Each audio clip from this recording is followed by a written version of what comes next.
chers amis internautes, vous qui suivez notre chaîne YouTube Jotna TV et Budset. C'est un plaisir de revenir avec vous dans un entretien spécial dans le cadre de notre format Taxaw Seetlu. Et aujourd'hui, on a le plaisir d'accueillir vraiment une personnalité de grande qualité en la personne du Premier ministre Abdoul Mbaye qui nous fait l'honneur de nous accorder cet entretien. Monsieur le Premier ministre, vraiment encore une fois, merci pour cette disponibilité et je vous laisse donc saluer nos internautes. Bon, d'abord, bonsoir à toi, Ahmadou. Bonsoir également à l'ensemble des internautes. Merci de m'avoir invité et merci pour ces premiers mots particulièrement élogieux à mon endroit. J'espère que je pourrai être à la hauteur de la qualité de cette émission que je suis parfois. Voilà, super. On n'en doute pas, monsieur le ministre, on n'en doute pas. Donc, Taxaw Seetlu, c'est un format qui essaie d'analyser un peu la situation politique de notre pays en s'inspirant de la situation géopolitique parce que la politique de nos jours, c'est un grand tout. Hein, donc, ça nous permet un peu plus de comprendre ce qui se passe dans notre pays, mais surtout de comprendre là où on va. Donc, si on analyse la situation géopolitique. Monsieur le ministre, donc, je crois que la première question que j'ai préparée, c'est par rapport à l'instabilité que nous notons actuellement dans la sous-région, notamment au Mali, Burkina Faso, en Guinée et récemment en Guinée-Bissau. On voit que les Africains sont en train de prendre leurs responsabilités par rapport à ces dirigeants qui ont quelque part rompu avec leur population. Qu'est-ce que cela vous inspire aujourd'hui si vous regardez cette situation dans la sous-région et qu'est-ce que ça peut signifier pour notre pays?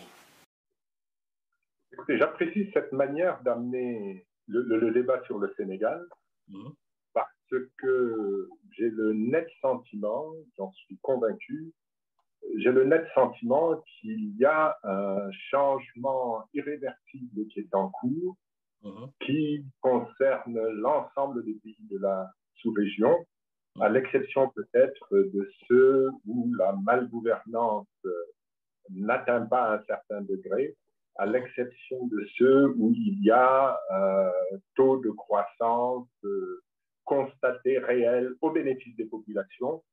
Et lorsqu'on évoque ces deux critères, à la limite, on ne pense plus qu'au Cap-Vert et beaucoup moins à la Côte d'Ivoire, au Ghana, mais je pense que l'ensemble des pays pourraient être concernés par ce changement. Pourquoi? Parce que tout simplement, les mêmes causes produisent les mêmes effets.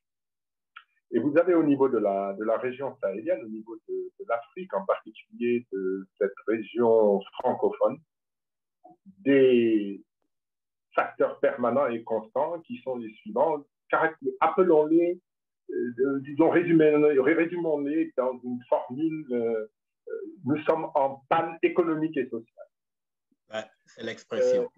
Et c'est triste de le constater parce que ça contredit totalement ces promesses d'émergence, ces taux de croissance importants qui sont affichés. Et encore, ils sont importants aux yeux de ceux qui s'en glorifient, mais dans la réalité des campagnes des villes, ils ne traduisent rien du tout. Nous avons dans ces pays d'abord de la pauvreté qui dure, c'est-à-dire une absence de développement. Nous avons sur les dernières années, et notamment les 2 dernières années, un accroissement de cette pauvreté. Nous avons une absence de perspective. Ça veut dire qu'il n'y a nulle part des politiques économiques qui peuvent laisser penser à ceux qui souffrent que demain, ils vont sortir de leurs difficultés. La seule perspective qui s'offre aujourd'hui à cette jeunesse désespérée, c'est traverser le désert au risque de leur vie pour aller ensuite traverser la Méditerranée et rejoindre l'Eldorado européen, ou alors utiliser la voie atlantique, et cela se traduit par des milliers et des milliers de morts. nous avons également une raison principale qui justifie non seulement cette pauvreté, mais cette absence d'espoir, c'est la malgouvernance. Absolument. Et elle ajoute à la situation une dose épouvantable d'injustice parce que non seulement les taux de croissance sont faibles, mais il y a également des situations d'accaparement de la richesse créée ou de la richesse possible. Parfois d'ailleurs, il y a accaparement d'une richesse qu'ils ont trouvée simplement, ils n'y ajoutent rien. Donc cela se traduit par un appauvrissement du plus grand nombre. Je suis convaincu qu'à chaque fois qu'il y aura une petite étincelle de contestation susceptible de donner lieu à des développements, à chaque fois qu'il y aura une étincelle venue d'une injustice parfois mineure, parfois plus importante, eh bien, le cocktail explosif qui existe déjà ne résistera pas à l'explosion, tout simplement. Et malheureusement, dès lors qu'en plus, parce qu'on peut manquer d'espoir, mais on peut également, et je crois que c'est un des bénéfices d'une démocratie réelle, d'une démocratie qui fonctionne, on peut également avoir espoir de pouvoir compter sur d'autres pour apporter des améliorations, pour changer le mode de gouvernance. Or, il se trouve que non seulement il y a malgouvernance, mais ceux qui en sont responsables organisent leur éternité, leur pérennité, leur longévité maximale, et cela évidemment ne contribue pas à la paix et offre malheureusement pratiquement une seule voie, l'alternance par la violence, et à ce moment-là, les militaires, ce qu'on ne souhaite pas, sont toujours aux avant-postes. Donc, et je le redis, vous savez, à l'origine, au départ de la crise Covid, il y a eu une note du Quai d'Orsay qui a fait grand bruit puisqu'elle évoquait dans sa conclusion l'effet pangolin. C'est-à-dire que pour cette note, pour les affaires étrangères de France, la crise Covid, qui est un facteur d'aggravation de l'appauvrissement, mais qui n'est pas le seul, la crise Covid allait avoir des conséquences politiques, mais il disait bien dans les États les plus fragiles. Et à ce moment-là, j'ai rédigé une note et j'ai indiqué que les États les plus fragiles n'allaient pas forcément être les seuls ou les premiers à tomber. Parce que dans ceux où la démocratie également ferme les portes d'un espoir d'alternance, dans ceux où le recul démocratique peut être constaté, malheureusement c'est le cas dans notre pays, même si je constate avec les dernières élections qu'il y a peut-être une prise de conscience au niveau du président Macky Sall, ce recul de démocratie peut également être cause de difficultés similaires et produire les mêmes effets. Exactement. Merci bien, monsieur le ministre, pour cette analyse. J'ai pensé tout à l'heure, on a cet adage Wolof chez nous qui dit l'Iram Tignagbiledium, et en même temps, on s'efforce à croire en toute naïveté qu'on va rester une exception dans la sous-région, alors que moi je dis que à mots similaires, remèdes similaires. Donc, quelque part, il faut s'attendre à ce que si le président Macky Sall ne change pas son fusil d'épaule, que tôt ou tard, cette vague de contestation et cette méthode antidémocratique va finir par atteindre notre pays. Qu'est-ce que vous en pensez? Écoutez, je partage tout à fait votre opinion et vous me rappelez des échanges que j'ai eus avec des personnels diplomatiques de certains pays, avec des étrangers également, observateurs du Sénégal, qui, en première analyse, cite toujours notre pays comme une exception africaine en matière de démocratie. Et lorsque j'essaie de les contredire, ils me disent oui, mais c'est mieux que dans tel ou tel pays, je ne vais pas les citer, je cite un pays qui effectivement est peut-être moins avancé que le Sénégal en matière démocratique. Et la réponse que je donne est la suivante. Je dis, mais vous vous trompez lourdement. On peut être en mauvaise posture, en mauvais classement à l'échelle de la démocratie et être en situation de progrès. Et à ce moment-là, on crée de l'espoir au niveau des peuples. Par contre, vous pouvez être en situation avancée, c'est dans relatif, hein, en situation avancée, mais amorcer un processus de recul qui va créer la déflagration. Je donne un exemple. On va sanctionner un pays, la CEDEAO, pour ne pas la citer, parce qu'ils ont violé la Constitution, ils n'ont pas respecté la Constitution, ils ont apporté un changement violent, etc. Bon.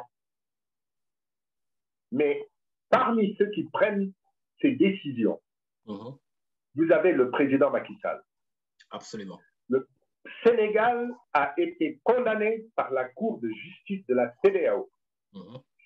L'élection du président Macky Sall est largement entachée par le système de parrainage qui a violé le bloc de constitutionnalité du Sénégal à travers la Déclaration universelle des droits de l'homme, etc.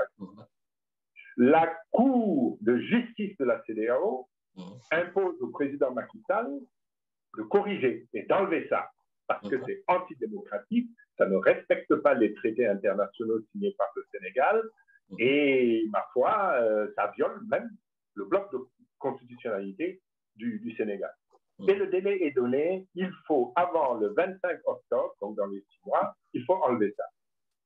Donc non seulement Macky Sall a été élu de manière malpropre, il l'a fait à dessein. Il l'a fait à dessein, ça veut dire qu'il a truqué le fonctionnement de la démocratie sénégalaise pour être sûr de passer à l'élection présidentielle. Est-il président légitime? Il refuse d'appliquer une décision de la Cour de justice de la CEDEAO.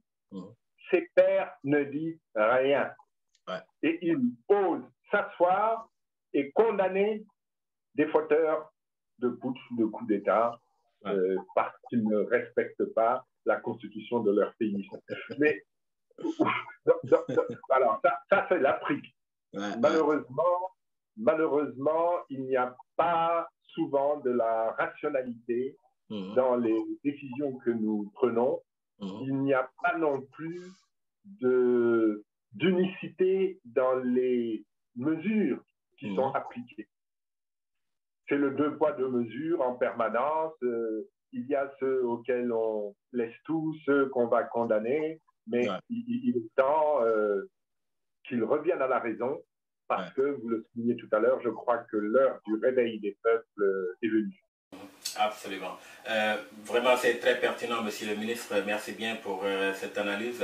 En fait, moi, je me dis que les présidents qui sont au sein de la CEDEAO, quelque part, ils poursuivent leur logique, parce que moi, je les considère comme un syndicat de malfrats politiques qui sont là pour eux-mêmes, mais pas pour les peuples. Et c'est ça qui fait qu'en fait, quand les peuples se rendent compte qu'ils ne prennent pas des décisions qui vont dans le sens de nos intérêts, que le peuple, maintenant, en fin de compte, décide de prendre son devenir en main.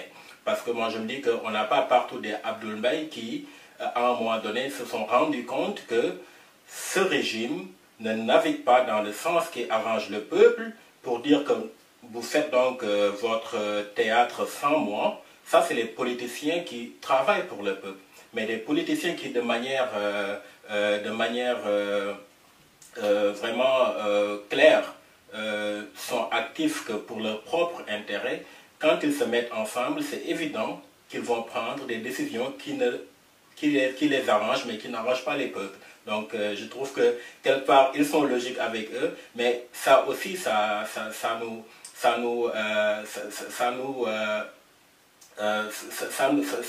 mène vers la conclusion qui est que donc finalement les peuples vont finir par prendre leur devenir en main, puisque ceux qui sont là en haut sont de manière manifeste juste pour leur propre intérêt là où ils sont. Monsieur le Président, on va... Vous évoquiez tout à l'heure la malgouvernance. Vous savez, vous avez utilisé le même terme, politiciens qui sont au service de leur pays, au service de leur peuple, des politiciens qui sont à leur propre service, celui de leur famille en général d'ailleurs. Vous ne verrez jamais loin le cercle familial autour de ce type de personnages et de dirigeants. D'abord, moi, je fais une différence entre le politicien, c'est le mauvais politique, celui que vous avez décrit comme étant au service de ses propres intérêts et de ceux de sa famille, au service également des puissances étrangères qui acceptent de le protéger, aujourd'hui et peut-être demain quand il tombera.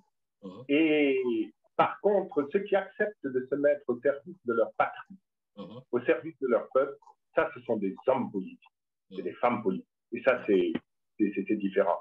Mais en Afrique, tous ceux qui tombent ou tous ceux qui vont tomber, lorsque ce n'est pas un complot venu de l'extérieur, tous ceux qui tombent et tous ceux qui vont tomber, parce qu'à mon avis, effectivement, ça n'est pas fini, sont ceux qui sont dans des démarches d'accaparement de pouvoir au profit de leur famille, au profit de leur clan.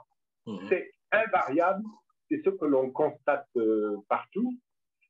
Vous avez, c'est vrai, en exagérant un peu, vous dites toujours les peuples, mais il y a en fait deux situations possibles. Vous avez la rupture qui peut venir du mouvement militaire, mais à ce moment-là, ce qui est étonnant, c'est que vous n'avez pas le peuple pour défendre celui qu'on est supposé avoir élu il y a quelques mois avec une forte majorité, et vous avez même le peuple qui très vite adhère à ce mouvement, et vous avez également une autre option peut-être qui ne s'est pas encore entièrement manifestée, mais qui, à mon avis, n'est pas à exclure, où le peuple lui-même se révolte, et à ce moment-là, probablement aussi que les militaires viendront en jonction avec le peuple. Vous savez, je suis parfois étonné par le manque de conscience historique de nos dirigeants. Quand vous êtes à la tête d'un peuple qui souffre de la faim, et c'est le cas dans nos pays, un peuple qui n'a pas d'espoir, mais vous évitez par exemple l'injustice ou l'insécurité totale parce que ce sont forcément des détenteurs de révolte et de révolution. C'est ce que l'histoire nous enseigne. Au Sénégal, ce qu'on a vécu en février-mars, c'était ça. Vous avez un peuple qui souffre, qui continue de souffrir. Vous avez un peuple sans perspective. Et d'ailleurs, dans le discours de fin d'année que j'ai prononcé en fin décembre dernier, j'attire l'attention sur le fait que nous sommes en situation de pauvreté, mais nous sommes en situation d'aggravation de pauvreté. Absolument. Par deux facteurs. Il y a la baisse des revenus, notamment dans les villes et dans les campagnes, quoi qu'en dise le ministre de l'Agriculture avec ces chiffres complètement farfelus. Je crois qu'il a ses propres chiffres, hein, le ministre. Oui, incroyable, incroyable. Donc vous avez une baisse des revenus qui en partie n'est pas seulement est due à la crise Covid, à la crise internationale, donc ce sont des revenus qui baissent, mais vous avez également une inflation galopante qui contribue à éroder le pouvoir d'achat des populations. Donc vous avez une pauvreté qui s'accroît, mais lorsque vous y ajoutez de l'injustice, comme ce fut le cas en février-mars, ben à ce moment-là, c'est l'explosion. Et une explosion qui, vous l'avez constaté en même temps que moi, dirige les révoltés vers les vivres, vers les magasins de vivres. Il faut faire très attention, nous marchons sur des œufs, le baril d'explosifs est plein, la moindre étincelle peut le faire exploser. Merci bien, monsieur le ministre. Vraiment, on ne pouvait pas mieux expliquer la situation. Mais avant de passer de la géopolitique à la politique nationale, la dernière fois, quand on parlait au téléphone, vous avez dit une phrase qui m'a beaucoup marqué. C'est-à-dire que les peuples, à force de crier au pain dans les oreilles sourdes des politiques, à la fin, ils commencent à crier du sang. Est-ce que vous pouvez nous expliquer ce que vous voulez dire avec? Écoutez, je pense que quand on souffre de la pauvreté, on commence par rappeler à ces dirigeants qu'on a faim et qu'on veut manger. On rappelle à ces dirigeants, lorsque notamment, comme c'est le cas dans mon pays, dans notre pays, lorsque notamment ils passent leur temps à évoquer des centaines de milliers de milliards, un ministre du budget qui dit on va avoir un budget de 5 000 milliards, il raconte des histoires, hein, mais quand même, lorsqu'on leur étale un projet TER qui coûte près de 1 000 milliards quand vous ajoutez les intérêts intercalaires, etc., etc., ben, ils se disent, mais où est notre part? Quand ils voient également tous ces dirigeants rouler dans des 4x4, considérer que les 4x4, ça ne suffit plus, leur faut des 8x8, quand ils voient toutes ces personnes qui n'avaient rien hier, qui aujourd'hui, à Guédiouaï ou ailleurs, ont de vrais châteaux, ils se disent, notre part, donnez-nous notre part. Et je trouve, par exemple, totalement légitime que dans un contexte pareil, les enseignants réclament leur part, notamment lorsque ça fait l'objet de promesses et d'engagements. Donc ça, c'est la première phase. Mais quand le phénomène dure, qu'il n'y a pas de réponse à leurs revendications, la réclamation pour le pain passe à la réclamation pour le sang.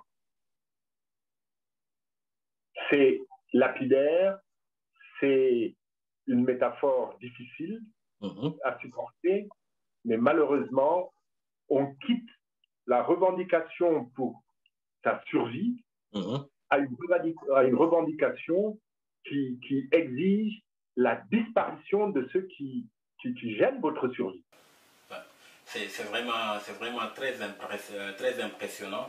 Vous m'avez fait penser au système politique allemand où il y a un mot qui revient très souvent dans le jargon des politiciens. En allemand, ça se dit « soziale Gerechtigkeit ». Ça veut dire une répartition juste des biens de la nation. Et quand on voit... Écoute, Ahmad, je vous interromps parce que j'ai l'impression que, mais je n'en suis pas certain, j'ai l'impression que tu as lu mon discours de fin d'année ou tu l'as écouté. Je l'ai lu à plusieurs reprises. Ah voilà, alors ce à quoi j'appelle, parce qu'il ne faut pas se leurrer. La situation de panne économique et sociale est telle dans nos pays qu'il faudra plusieurs années pour s'en sortir. Absolument. Mais ça ne sera pas facile. Parce que malheureusement, on a de la malgouvernance qui est basée sur, disons, une inconscience et comme on le disait tout à l'heure, un souci de plutôt se servir que de servir son peuple et son pays. Mais il y a également une part d'incompétence, de compétence, c'est clair. Simplement parce que ce type de régime a également besoin d'avoir des affidés plutôt que des gens compétents. On chasse la compétence et on garde ceux qui sont au service de vos prébendes, de votre durée au pouvoir, etc. Mais, donc, ce sera long. Remettre en place un Sénégal sur le droit chemin, ce sera long. Mais vous savez ce qui est important, c'est de partager au profit du plus grand nombre ce qui est disponible. Absolument. Et il faut que les peuples en soient persuadés par des faits et des actes. Absolument. C'est exactement ça. Il arrivera un moment où il faudra décider, mais vraiment, et il ne faudra pas négliger les détails. En 2012, on n'avait pas négligé la question des voyages en première classe ou business, on n'avait pas négligé les vitres d'essence données, on n'avait pas négligé les factures de téléphone, et on expliquait pourquoi il fallait réduire tout ça. Il faudra, parce qu'il faut l'exemple, il faudra un président de la République qui renonce à un avion neuf 60 milliards ou 70 milliards de francs CFA, qui renonce à une Mercedes Maybach de plus d'1 milliard de francs CFA, des ministres qui renoncent à ces voitures rutilantes pour rouler dans la misère des Sénégalais. Il faudra rabaisser tout ça et bien faire comprendre au petit peuple qu'il y a partage et qu'ils sont privilégiés par rapport aux ressources disponibles. Il faut une meilleure répartition, sinon ça... Excellent. Vous l'avez bien analysé, Monsieur le ministre. Et comme vous disiez tout à l'heure, ça va être un long chemin jusqu'à on en arrive à une situation vraiment satisfaisante pour la majeure partie de la population. Mais le plus important, c'est qu'il y ait quand même une répartition des biens disponibles au profit de la grande majorité, comme vous l'avez si bien dit. Et moi, mon impression, c'est que puisque ça va être un long chemin, et comme le disait le Dalai Lama, le plus grand voyage doit commencer par un petit pas. Donc, il nous faut commencer vers ce voyage qui sera très long. Et ça me permet d'entrer un peu dans la politique actuelle. On sort des élections locales où on a vu l'opposition un peu, je dirais, comme j'ai tendance à appeler ça une opposition balkanisée. Bien que l'opposition est allée sous forme de 2 coalitions, mais c'est toujours une opposition qui n'est pas unie comme on peut se le souhaiter. Et la question que je me pose, moi, personnellement, en tant que Sénégalais, je me demande des fois, est-ce que les politiques actuellement au Sénégal, est-ce qu'ils mènent le même combat que le peuple? Parce que je pense que la majeure partie des Sénégalais, leur souhait actuellement, c'est de faire en sorte que Macky Sall parte.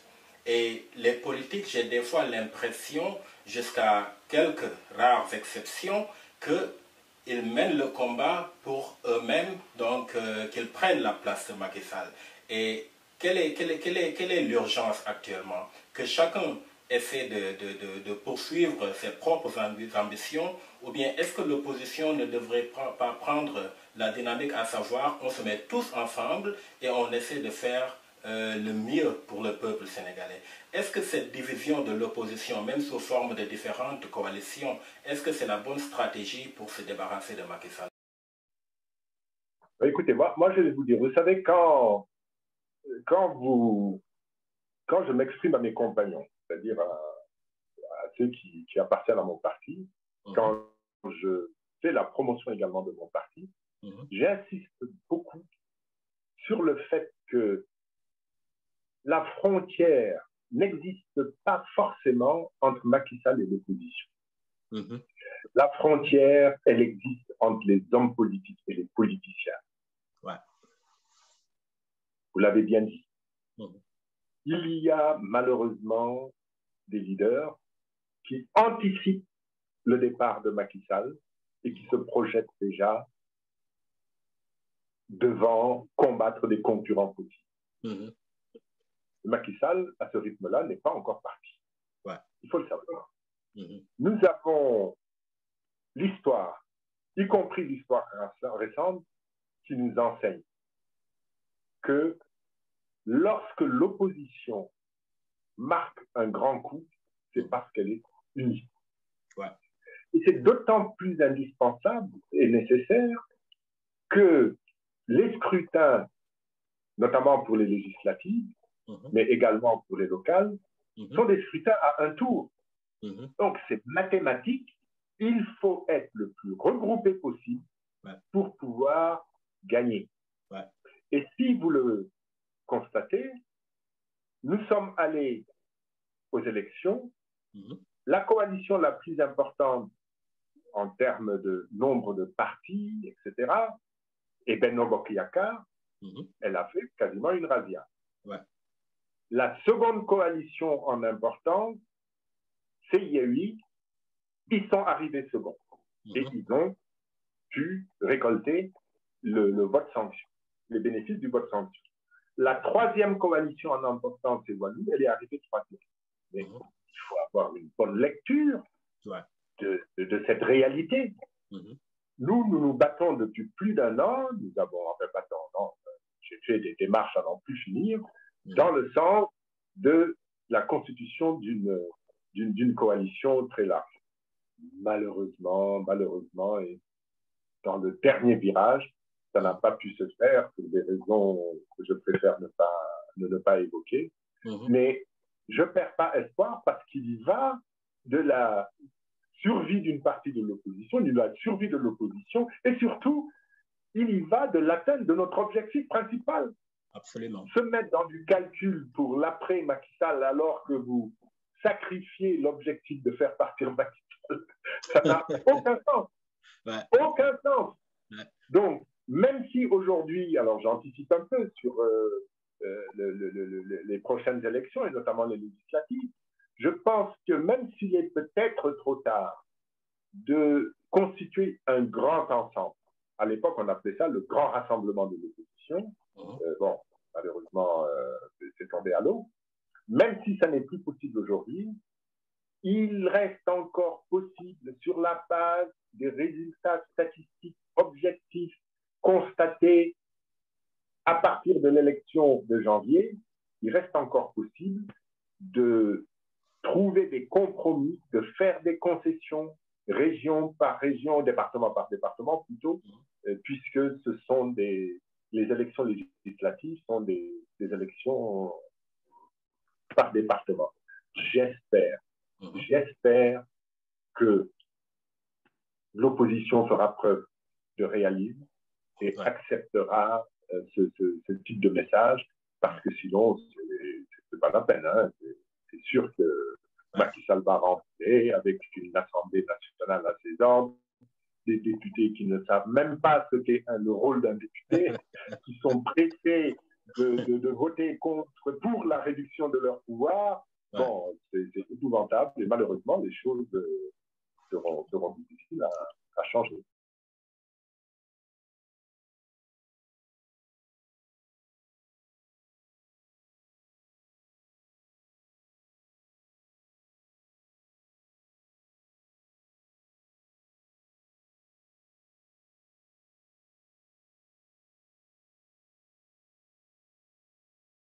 C'est incroyable parce que il y a les propos qui sont tenus par des gens qui ne savent même pas ce qu'est un député. Ouais. Parce qu'un député est d'abord un député du peuple, quel que soit d'ailleurs le parti auquel vous êtes. Absolument. Absolument. Mais quand ça prend la forme d'un communiqué officiel de l'Assemblée nationale, qui dit, je ne porte pas un jugement de valeur, hein, mais il y a une proposition de loi qui vient de certains députés qui concerne cette affaire d'actes contre nature. Moi, je trouve personnellement que acte contre nature, il vaut mieux préciser. Est-ce que deux femmes qui s'embrassent, c'est un acte contre nature, par exemple? L'acte contre nature répond à une définition de la langue française. Mais la langue française aujourd'hui ne considère plus comme contre nature l'homosexualité, puisque les hommes se marient. Voilà. Le droit pénal, c'est le droit de la précision. Parce que vous allez condamner quelqu'un, vous allez le mettre en prison. Donc, essayez d'être plus précis. Vraiment, pour moi, ça me dérangeait pas. Mais quand même. Mais que dans le communiqué, les députés disent on ne va pas l'examiner parce que la position sur l'homosexualité a été déjà précisée par le président Macky Sall. C'est grave. C'est un scandale. C'est un scandale, c'est un cauchemar. C'est quelque chose d'incroyable, incroyable. C'est un cauchemar. L'Assemblée nationale examine une proposition de loi, examine un projet de loi, en débat, accepte ou rejette, mais refuser de l'examiner parce que le président de la République a déjà donné son avis sur cette question, c'est dramatique. C'est dramatique. Et comme vous l'avez si bien dit tout à l'heure, un bon député, en réalité, un député a un devoir, comment dirais-je, de se concentrer sur le peuple et non sur le pouvoir. Et là, on a des députés qui ont fait le choix précis, donc voilà, d'être du côté du pouvoir. Et je ne sais pas de quel député je l'avais entendu. Un bon député a un devoir d'ingratitude vers le pouvoir. Et je crois que nous en sommes encore très loin. Mais c'est une bonne chose qu'on en parle maintenant, vu la situation qu'on va vers des élections donc législatives dans quelques mois. Donc c'est l'échéance qui est devant nous et qui interpelle les politiques actuellement. Et quand je vois la carte électorale du Sénégal qui malheureusement est encore dominée par le marron, mais quand je fais le cumul des votes donc du scrutin dont on vient de sortir, on se rend compte que dans la majeure partie des communes, si on fait la somme du résultat de Yewi et du résultat de Wallu, donc on voit nettement que l'opposition ensemble serait sortie majoritaire. Est-ce que vous croyez que la classe politique va déchiffrer cette réalité en se rendant compte que mathématiquement, quand on est ensemble, on est plus fort? Est-ce que ce n'est pas une chance pour que les politiciens aillent ensemble aux législatives? La classe politique le savait avant l'élection. Encore une fois, on a vécu 2009 et on n'est pas des imbéciles quand même au sein de l'opposition. Donc, elle le savait avant les élections. Le résultat arrive et le confirme. J'aurais pu faire le choix d'être pessimiste, mais je vais continuer, moi, personnellement, et je pense au niveau du CRD également, le Congrès de la Renaissance démocratique auquel mon organisation appartient, également au niveau de Wallonie, on va continuer à porter cette parole. Restons ensemble si nous voulons une opposition significative. Et vous savez, c'est d'autant plus important que le député a un rôle particulier, essentiel dans le fonctionnement d'une démocratie. Absolument. On a besoin, et vous avez évoqué la question tout à l'heure, on a besoin de députés qui savent ce qu'est un député. D'un député qui sait le rôle du député dans une démocratie représentative, parce que nous avons fait le choix d'une démocratie représentative, et le représentant, le député à l'intérieur de l'Assemblée nationale, il est représentant d'une partie du peuple, parce que la démocratie directe, on ne peut pas l'organiser quand on a 17 millions d'habitants. Donc les habitants, les citoyens, délèguent des représentants pour défendre leurs intérêts. En Wolof, et on l'a dit, on va le répéter lors de la campagne à venir, on l'avait dit en 2017, député Dundaou Macky Sall, Dundaou président, Dundaou Askanwila. Mais ils ne le savent pas. Et ils sont choisis parce qu'ils ne le savent pas. Il va falloir que l'opposition prenne bien conscience de l'enjeu, de la possibilité de pouvoir réaliser un score remarquable aux prochaines législatives, mais encore une fois, à la condition d'être ensemble et à la condition de pouvoir trouver les bons compromis qui nous laissent ensemble. Ça va me servir de tremplin pour poser ma question favorite de ce soir. Moi, je rêve d'une coalition Ousmane Sonko, Abdoul Mbaye, Thierno Alassane Sall. Ça, c'est les politiques que j'admire dans ce pays. Est-ce que ce rêve est réaliste? Écoutez, c'est possible, hein, si la raison l'emporte. Merci bien. La raison l'emporte. Parce qu'encore une fois, il n'y a pas d'autre voie pour gagner. Vous en avez cité 3, il y en a d'autres. Il y en a d'autres. Vous avez toute l'opposition, on doit être le plus unis possible. Sinon, c'est pas possible. Sinon, c'est pas possible. C'est aussi simple que ça. Ou alors, ce sera très limité. Alors, mon analyse personnelle, c'est que on n'a pas besoin de plusieurs David politiques, il nous faut un grand Goliath. Et ce grand Goliath, ça va être la somme de tous ces David-là. Et je crois que je suis tellement satisfait par la superbe réponse que vous venez de donner en disant c'est possible si la raison l'emporte. Mais au vu de tout ce qui s'est passé dans l'année en 2021 avec les événements du mois de mars, maintenant cette gifle que le régime de Macky Sall a reçu en perdant Dakar, en perdant Ziguinchor, en perdant vraiment les grandes métropoles. Si on fait la somme, est-ce que vous croyez que Macky Sall songe encore au 3e mandat? Écoutez, s'il veut que notre pays explose, qu'il reste dans son Newt-Niak. Parce qu'il a quitté Newt-Niak. Et il a dit, hein, en 2019, c'est incroyable d'ailleurs, un président de la République qui accepte devant ses ouailles reconnaître sa capacité de Njunjak. C'est quelque chose de Njunjak, c'est magouille, hein, c'est ça. Oui, c'est exactement ça. Super. Bon, il avait donc dit j'arrête mes magouilles parce que je ne vais plus avoir un troisième mandat. Donc, s'il revient à cette décision normale, je ne dirais pas une décision forte, c'est une décision normale, on peut avoir espoir que la démocratie sénégalaise va survivre aux difficultés économiques et sociales.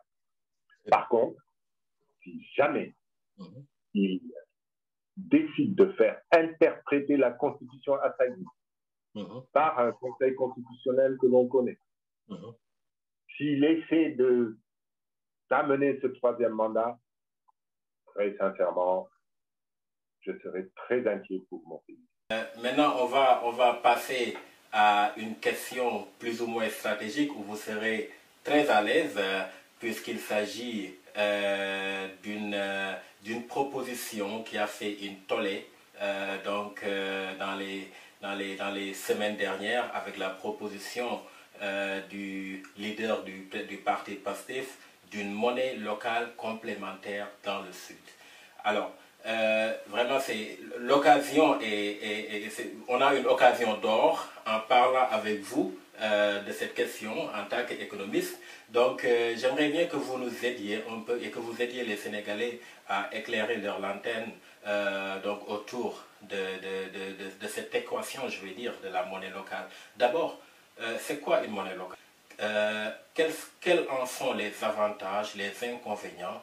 Et quand on applique une monnaie locale, quels sont les mécanismes qu'il faut pour qu'une monnaie locale soit une réalité? Bon, d'abord, ce que je souhaitais souligner, c'est que nous avons au Sénégal la chance d'avoir un spécialiste de cette question, le docteur Abdoulaye Sarr, qui a occupé de hautes fonctions au Fonds monétaire international et qui porte ce projet depuis très longtemps.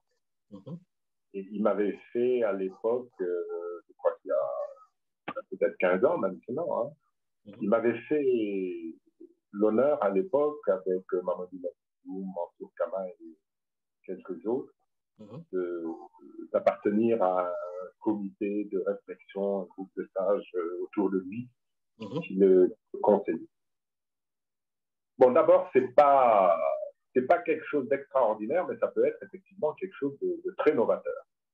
Quand vous dites monnaie locale, c'est une monnaie qui n'a un cours libératoire que sur un territoire particulier, en général.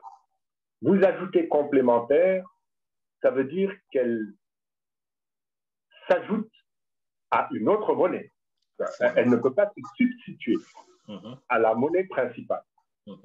Quelle est la monnaie principale dans un pays? C'est la monnaie qui a cours légal, la monnaie qui est émise par la banque centrale de ce pays. Pour venir à l'exemple du Sénégal, vous avez le franc CFA qui est la monnaie pour le Sénégal.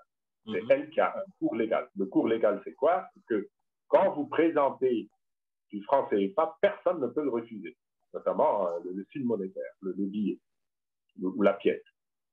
Et personne ne peut vous dire non, j'accepte pas les francs CFA, donnez-moi plutôt des dollars. Sinon, on peut faire l'objet de poursuites pénales. Donc, cette monnaie, le monopole d'émission de toutes les monnaies pouvant avoir cours au Sénégal est accordé à la Banque centrale des États de l'Afrique. Je dis toutes les monnaies parce que je pense non seulement à la monnaie fiduciaire, on reviendra sur ce terme. La monnaie fiduciaire, ce sont les billets pour lesquels on a la confiance, parce qu'à l'époque, quand on payait en or, on savait qu'on avait de l'or. Mais quand on payait en francs, en billets, il fallait avoir confiance. Jusqu'à ce que le cours porté arrive, c'est-à-dire qu'il y ait inconvertibilité du billet. Mais bon, vous avez la monnaie fiduciaire, vous avez la monnaie scripturale, qui est la monnaie par chèque, ça paye vos transactions, vous avez la monnaie électronique, mais tout ça, ça fait l'objet d'une cohérence réglementaire dépendant de la Banque centrale. Donc, si vous avez le projet d'apporter une monnaie complémentaire à celle-là, vous brisez le monopole d'émission de la Banque centrale des États de l'Afrique de l'Ouest. Vous ne pouvez pas le faire sans l'accord de la Banque centrale des États de l'Afrique de l'Ouest. Ça, c'est d'abord la première remarque. Vous ne pouvez pas émettre une monnaie complémentaire locale dans notre pays ou au sein de l'UMOA sans l'autorisation de la Banque centrale des États de l'Afrique de l'Ouest. Maintenant, qu'est-ce que c'est vraiment une monnaie locale complémentaire? Je vais prendre un exemple qui va vous amuser un peu, mais c'est pour bien faire comprendre le concept. Vous savez, supposez par exemple que c'est arrivé que la Sonacos, qui achète des graines aux paysans, n'est pas la trésorerie immédiate. La Sonacos signe des bons qu'elle remet aux paysans en lui disant « je vous ai payé, je vais vous rembourser, je vais vous payer contre ce bon telle somme dans 2 mois ».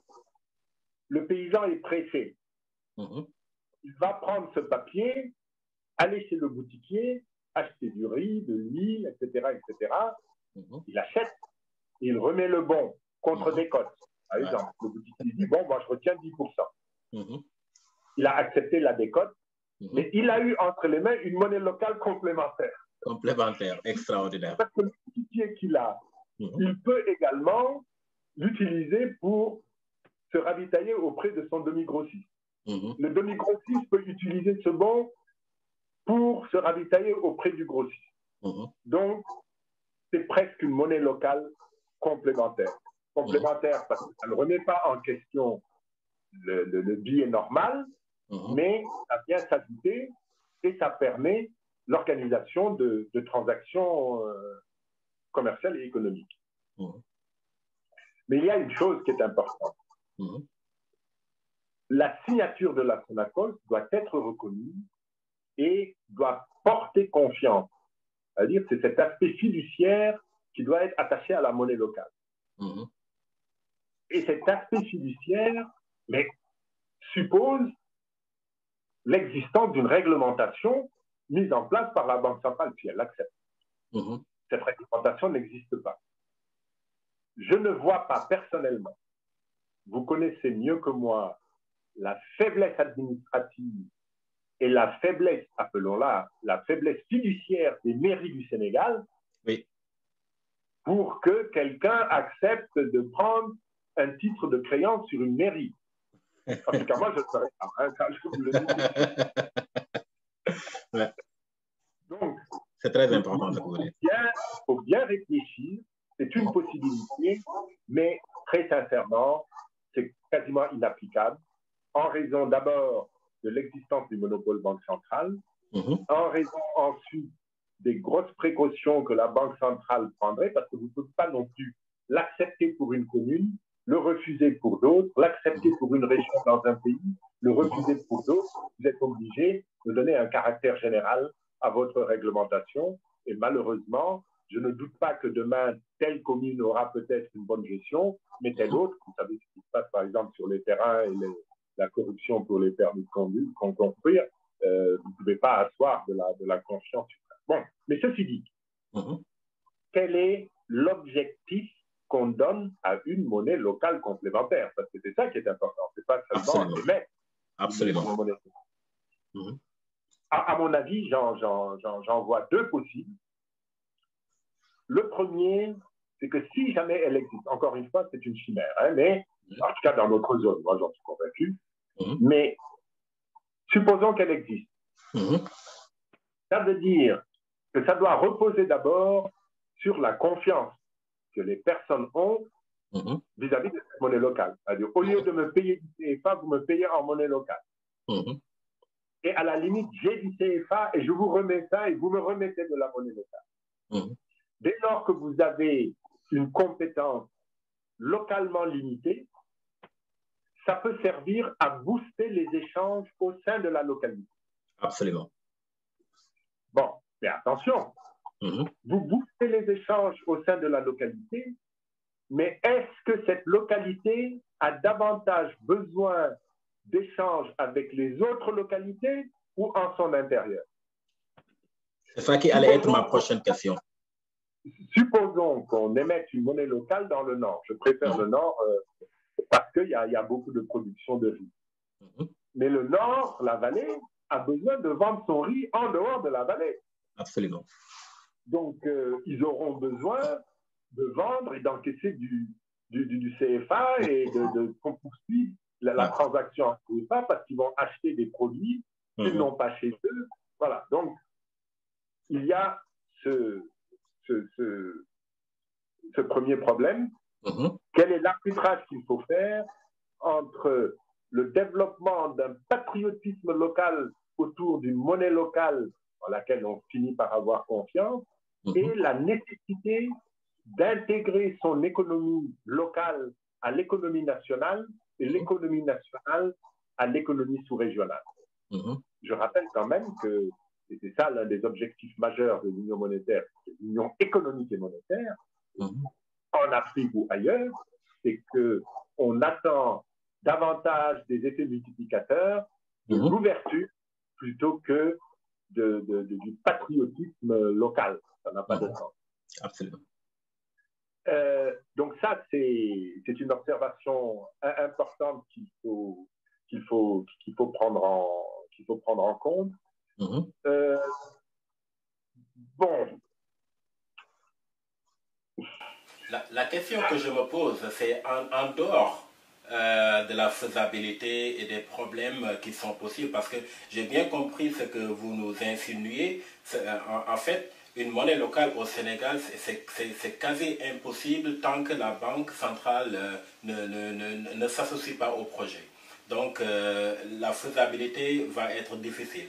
Mais en dehors de cette faisabilité, est-ce que dans le principe, une monnaie locale pourrait être une bonne solution pour propulser les économies? J'en viens au second objectif, parce que j'ai indiqué que ça pouvait booster les échanges locaux par le développement d'un patriotisme local. Et encore une fois, une région n'a pas nécessairement besoin de patriotisme local.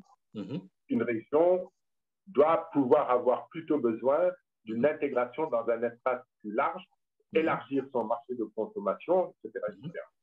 Par contre, il y a un deuxième objectif qu'on peut obtenir de la monnaie locale, c'est que si vous avez une institution qui émet cette monnaie locale, par exemple, j'émets de la monnaie locale, je m'appelle, c'est moi, Khalis, et je la place dans la localité concernée, dans la zone concernée, et on me remet du franc CFA. Ça peut se faire d'ailleurs avec un peu de décote pour encourager la collecte. Celui qui détient les 1000 khalis peut faire un certain nombre de transactions avec, pas toutes, parce qu'encore une fois, il faut un taux d'acceptation très très élevé pour que les possibilités d'achat soient pas très larges. Encore une fois, il ne s'agit pas d'une monnaie qui peut avoir cours légal, donc on ne peut pas obliger quelqu'un à la prendre. Mais les CFA qui ont été pris par l'institution émettrice peuvent servir à organiser du financement. Et attention, il faut également que cette institution soit très, très, très bien gérée. Parce qu'il suffit d'une petite alerte et peut-être de la menace d'un adversaire politique, si c'est une mairie. Il y a la monnaie locale, un tralis ne vaut plus rien, ils ont mal géré. Tout le monde va venir retirer les CFA et rendre la monnaie locale. Et si l'institution émettrice a déjà investi une partie de cette somme dans des projets de développement économique régionaux, locaux, elle ne pourra pas respecter ses engagements. Si elle n'a pas un recours à du refinancement, et qui va refinancer, en général, c'est la Banque centrale. Donc, encore une fois, ça dépend de la Banque centrale. Donc, très sincèrement, bon, c'est un concept de campagne, mais je pense qu'on en est loin, très loin au sein de notre zone. Merci bien, Abdoul-Mbaye, pour vraiment cette excellente analyse, hein, donc vraiment venant d'un économiste. Mais avant de clôturer en parlant de votre parti ACT, la question que j'aimerais poser par rapport à cette thématique monétaire, si on considère cette impasse monétaire dans laquelle les pays, je dirais, ouest-africains qui ont le CFA se trouvent, quelle est la solution aujourd'hui? On est tous d'accord que le CFA ne fait pas l'affaire, mais quelle est la solution pour un système monétaire qui permettra le développement pour les pays africains? Alors, je vais d'abord nuancer l'opinion selon laquelle le CFA ne fait pas l'affaire. Moi, je pense que le CFA ne fait pas totalement l'affaire. Totalement. Mais très sincèrement, interroger les opérateurs économiques, c'est vrai que les politiques, les activistes sont contre le CFA, mais on entend peu souvent les opérateurs économiques qui sont les principaux acteurs du CFA sans plaindre. Et dans les pays voisins qui n'ont pas de CFA, souvent, ils sont bien contents de détenir du CFA. Bon, ceci dit, il y a des zones d'amélioration et des zones d'amélioration nécessaires. La première, elle mêle la psychologie à une nécessité économique et financière. La France doit sortir totalement de la gestion du franc. La France doit cesser, et encore, pas la France, ce sont les États africains membres qui doivent cesser de croire que la garantie de la France est une garantie réelle. Il n'y a pas de garantie donnée, et en fonction de ça, puisque notamment ça crée ça braque tout le monde, que la France sorte totalement du franc CFA à travers l'abandon de la garantie. Parce que la garantie de convertibilité, elle n'est pas donnée par la France. C'est la Banque centrale des États de l'Afrique de l'Ouest qui garantit la convertibilité du franc CFA, qui l'a toujours garantie, sauf à un moment, il y a, c'était vers la fin des années 90, vers les années 80, sauf à un petit moment où la Banque centrale a eu besoin d'utiliser un prêt du Trésor français. Mais on peut se couvrir d'une autre manière. On peut obtenir un prêt de la Banque centrale d'Arabie Saoudite, un prêt de, je ne sais pas moi, n'importe quoi. Mais et surtout, ce que je pense moi en tant que technicien, c'est que quand vous avez l'assurance d'avoir un filet de sécurité, eh bien, en termes de management de la monnaie, vous êtes capable de vous laisser aller. Absolument. Nous avons toutes les compétences au sein de l'UEMOA pour ne jamais être en déficit de devises au point d'aller emprunter. Donc, il faut abandonner. Sortons la France, renonçons à cette garantie qui n'existe pas dans les faits. Une autre zone d'amélioration, je pense, se trouve également dans la dénomination. Hein. Bon, CFA, ça veut dire communauté financière. Mais on se rappelle toujours, colonie française d'Afrique. Moi, j'ai déjà proposé, appelons ça CFA, S-E-F-A ou S-E-F-2-F-A. C'est une région en Casamance. Pourquoi pas? CFA, c'est plus simple, le problème est résolu. Ça a quand même coûté le changement des signes monétaires, c'est élevé, mais au moins, ça vaut le coup. Et puis surtout, ça permettrait à notre chef d'État, à l'un de nos chefs d'État, Alassane Ouattara, de respecter sa parole. Qu'on aurait dû changer depuis fin 2020. Un autre point, un troisième point sur lequel il faut faire évoluer les choses, c'est la question de la fixité. Très sincèrement, en tant qu'économiste, en plus assez versé dans les questions monétaires, puisque c'était mon premier métier, je pense que cette fixité doit être abandonnée. Je ne pense pas qu'on puisse, nous, en Afrique, avoir une monnaie aussi forte que nous. l'écu. On ne peut pas avoir une monnaie qui fluctue selon les critères économiques et financiers de la zone euro. À mon avis, il faut aller vers une parité fixe, certes, mais parité fixe par rapport à un panier de devises, et donc qui n'est pas fixe par rapport à l'euro. Ouais. Et ce panier de devises, il faudra le constituer en fonction de l'euro, en fonction du dollar, en fonction du yen, en fonction de, etc., selon nos obligations, nos transactions économiques et financières. Ouais, ouais. Il est également, alors ça je vais terminer par ça parce que c'est très, très, très important. Vous savez, il s'est passé quelque chose avec le Mali qui me fait très peur. Nous sommes tous d'accord pour considérer qu'il vaut mieux être ensemble. Avoir une monnaie où chaque membre contribue à la constitution de la réserve en devise. Il y a donc une forte solidarité et à l'intérieur d'un marché unique. Mais il y a une chose fondamentale qu'il faut respecter. Un pays qui renonce à sa souveraineté monétaire, c'est un droit régalien, au profit d'une institution, dans le cadre d'un traité, doit être protégé par l'application stricte des textes signés. Et en particulier, il faut de l'indépendance vis-à-vis des politiques, et c'est acté d'ailleurs dans les statuts de la Banque centrale, et il faut que toutes les décisions importantes ne soient pas prises en fonction de l'importance de l'économie d'un pays, mais en fonction de l'acceptation de chaque pays de renoncer à son droit régalien de battre monnaie. Ça veut dire qu'on doit retenir que chaque banque centrale, que la banque centrale des États de l'Afrique de l'Ouest est la banque centrale de chaque pays. Ça veut dire quoi?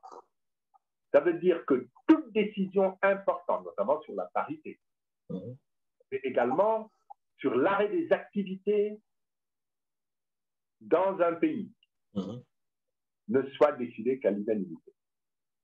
Absolument. Or, les dernières décisions qui ont été prises, qui concernent le Mali, fonctionnement banque centrale et également fonctionnement BOAD, ont été prises sans le Mali et on transforme malheureusement des sanctions internationales, je ne les juge pas, c'est pas le vrai, en sanctions internes. Attention, c'est extrêmement grave ce qui s'est passé et je pense qu'aucun pays désormais ne pourra oublier ce qui s'est passé. Ça veut dire que, parce qu'à la limite, même à l'intérieur de l'Union, vous ne pouvez pas exclure une guerre entre deux pays. Mais ça veut dire que s'il y a une guerre entre pays X et pays Y, les autres pays peuvent décider que le pays X, on l'exclut, on ne le fait plus fonctionner, on le fait perdre la vie. Absolument. Il y a un problème. Donc, il est particulièrement important de retrouver d'abord la nécessité du respect des textes qui existent, mais également la protection. Et voyez-vous, on parle de monnaie complémentaire. Peut-être que c'est l'occasion d'en faire une. Ça veut dire que si on bloque le fonctionnement, au moins le fonctionnement du système au profit du trésor malien, le trésor malien peut être en droit, en tout cas personne ne pourra le lui reprocher, de récupérer son droit de battre monnaie et mettre une monnaie complémentaire. Et on l'appelle, dans ce cas-là, monnaie de nécessité. C'est un peu différent, mais c'est un peu la même chose. C'est-à-dire qu'il ne renoncerait pas à la monnaie et en cours légal qui est le CFA, c'est le Mali, peut décider pendant une période déterminée, celle du blocage, qui permet de ne plus respecter ses engagements internationaux en matière de règlement de dette, etc., d'émettre une monnaie complémentaire, on appelle ça une monnaie de nécessité dans ce cas, pour une période donnée, de l'échanger contre du CFA, de régler ses créanciers, de payer ses débiteurs. Alors, ce qu'on leur conseillerait évidemment, c'est de le faire dans le cadre d'une réglementation stricte, de préférence conforme à celle qui est prévue par la Banque centrale, pour anticiper sur une régularisation qui se ferait facilement demain. Donc, vous voyez, on a commencé monnaie locale complémentaire, puis on fait entrer un autre concept, la monnaie de nécessité. J'ai vraiment aimé vraiment ce perçu que vous nous avez donné, parce que finalement, avec les solutions que vous avez données sur le franc CFA, et j'ai beaucoup aimé ce que vous avez dit au début, que le problème, c'est pas le franc CFA, le problème, c'est que la France doit sortir donc de ce concept monétaire. Merci beaucoup, Abdoul Mbaye, pour cette... Vous m'avez remis dans mon rôle de... Ah ouais, je l'ai remarqué, hein. à l'ENAM, à l'époque.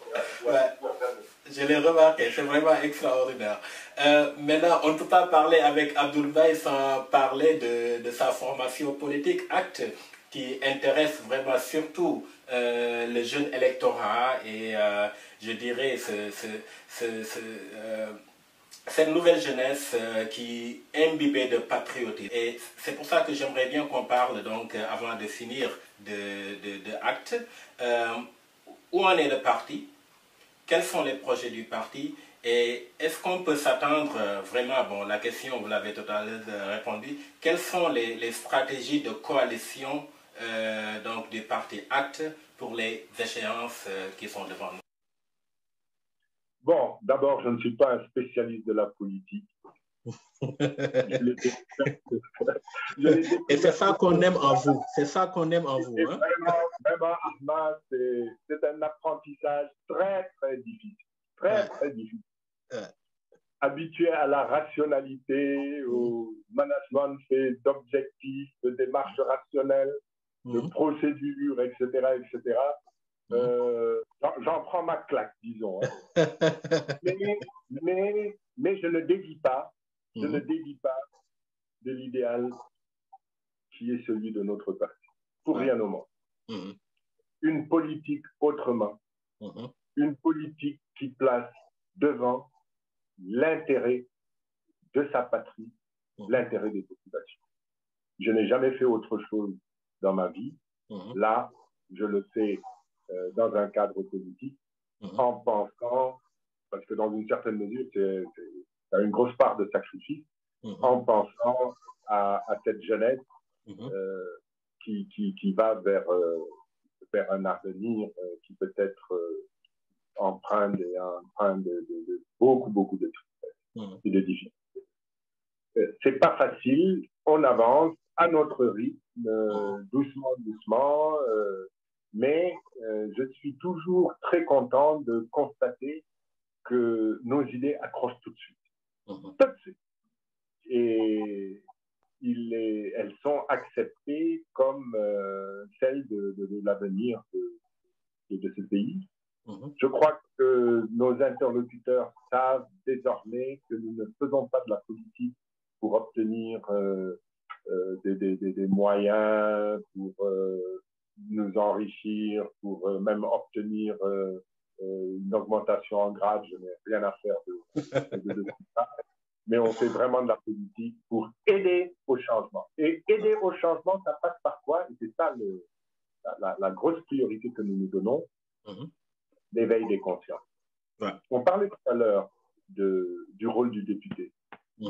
Mais l'électeur sénégalais, dans sa grande majorité, élit le député sans savoir ce qu'est un député et élit un député qui ne sait pas ce qu'est un député. Et c'est ça qui doit faire fonctionner la démocratie sénégalaise sur un modèle de démocratie représentative. Ça ne peut pas fonctionner. Ça vous met dans une situation de dépendance de ceux qui arrivent à mieux manipuler, des politiciens rusés avec leurs promesses, etc. On creuse notre trou petit à petit. On considère que, notamment à l'occasion des élections et même avant cela, mais ce sont les élections qui en démocratie déterminent du fonctionnement de la démocratie et de ceux qui doivent la faire fonctionner. On considère que le regroupement est nécessaire. Et on l'a commencé nous-mêmes en créant le Congrès de Renaissance démocratique, organisé autour d'un partage de valeurs, en essayant ensuite non seulement de l'élargir, mais de créer des zones de convergence avec tous les autres partis de l'opposition, sans exclusif. On a pris l'initiative très tôt d'aller vers la création d'un grand rassemblement. Malheureusement, il n'a pas pu se faire. On a fait avec ceux qui nous acceptaient d'être avec nous. C'est passé. On n'est pas trop mécontent des résultats. On continue parce qu'on ne va pas se... Moi, en général, je ne me nie pas. Hein. Quand j'ai une conviction, je reste dans cette conviction et c'est pas parce que ça n'a pas marché une fois que je vais en sortir. Donc, on continue dans cette voie vers les prochaines élections, essayer d'élargir au maximum avec en perspective ce qui est l'intérêt du Sénégal, ce qui est l'intérêt du peuple du Sénégal et non pas ce qui est l'intérêt de Abdoul-Baye et de son parti.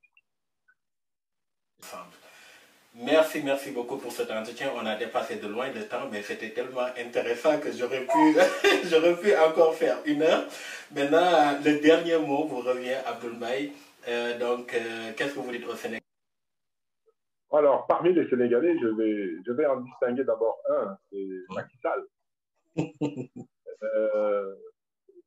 Je pense qu'il est en train de prendre conscience de la nécessité de ne plus être dans une logique d'affrontement permanent, de provocation permanente.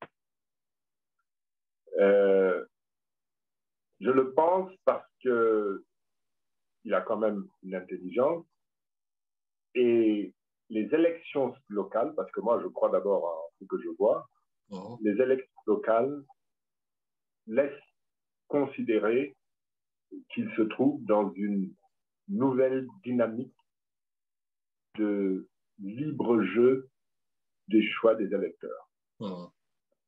Il ne faut pas qu'il en sorte. Il faut qu'il continue de respecter le jeu démocratique sénégalais et la constitution sénégalaise. Il faut qu'il mette en œuvre la décision de la CEDEAO. C'est important, c'est essentiel. Il ne faut surtout pas qu'il pense possible un 3e mandat. Ça serait une catastrophe. Pour le reste, c'est un adversaire politique. Je ne vais pas lui donner des conseils pour que ça marche. Mais, vous vous souvenez, en 2019, en 2020, il a convoqué tout le monde à son palais pour recevoir des conseils sur la gestion de la crise Covid. Moi, j'ai refusé de m'y rendre. Mais par contre, j'ai écrit et je lui ai fait des notes. Je suis ouvert, moi, dès lors qu'il s'agit de l'intérêt de mon pays, de donner du conseil lorsqu'il m'est demandé. Et je rappelle d'ailleurs que, quittant le gouvernement, je n'ai pas tout de suite créé un parti. Hein. Le parti a été créé. J'avais commencé par créer un club de réflexion pour aider. Une forme de conseil. Bon, ça ne les intéresse pas. Bon, mais c'est encore possible parce que nous allons vers des moments très difficiles. On disait au début de cet entretien que la panne économique et sociale est réelle. Et ce qu'il faut savoir, c'est que les choses vont s'aggraver. Elles vont s'aggraver en raison de l'inflation généralisée, mais également et surtout en raison de l'augmentation des prix du pétrole. Et ses conséquences sur la trésorerie de l'État et sur le coût de l'énergie qui plombe complètement le développement économique et industriel du Sénégal. Deuxième partie de mon message, l'opposition. Même si on peut constater quelques lueurs, petites lueurs du côté de Macky Sall, compte tenu de ce qu'il a fait dans le passé, de ses revirements, ne lui donnons pas carte blanche et imposons-lui un changement au profit des populations. Parce que si ce changement au profit des populations, encore une fois, que ce qui existe soit partagé au mieux au profit de ceux qui en ont le plus besoin en particulier. Si on ne fait pas ça, si on n'arrive pas à ça, ça va exploser et nous serons tous emportés. Tous emportés. Dernier conseil aux électeurs, choisissez le changement raisonnable et compétent. Parce que pour nous sortir du trou, il faudra faire un pari sur l'expérience et la compétence. Absolument. Voilà. Absolument. Voilà. Abdoul Mbaye, merci bien pour ce formidable entretien. J'ai encore espoir après cet entretien avec Abdoul Mbaye. Je regarde mon pays vraiment avec beaucoup plus d'espoir. Merci bien pour cet entretien et je suis sûr qu'on en fera d'autres. Inch'Allah. Merci bien. Beaucoup. Merci beaucoup. J'apprécie. Merci beaucoup.